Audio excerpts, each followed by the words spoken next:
Hello everyone, আমি মৌসুমি আর আপনাদের সকলকে স্বাগত জানাই মৌসুমি বিশ্বাস মানে আমার চ্যানেলের নতুন একটি মিনি ব্লগে।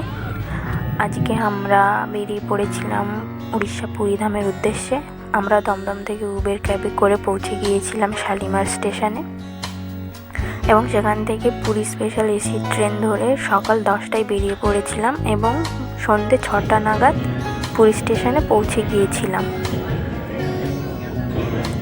আর যেতে যেতে ট্রেনের ভেতর থেকে বাইরের কিছু সুন্দর দৃশ্য ক্যামেরাবন্দি করছিলাম।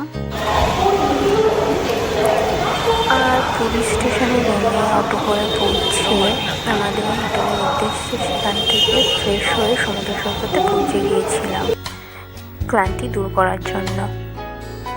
এই যে আমরা পৌঁছে গিয়েছিলাম। সারাদিন ক্লান্তি একবার বসে থাকাটা একদম ক্লান্তিকর, তাই আমরা সেখানে পৌঁছে ফ্রেশ হয়েছিলাম। আর এরপরে নতুন নতুন মিনি ব্লগের জন্য, এই পুরী স্পেশাল মিনি ব্লগের জন্য অবশ্যই সাবস্ক্রাইব করবেন।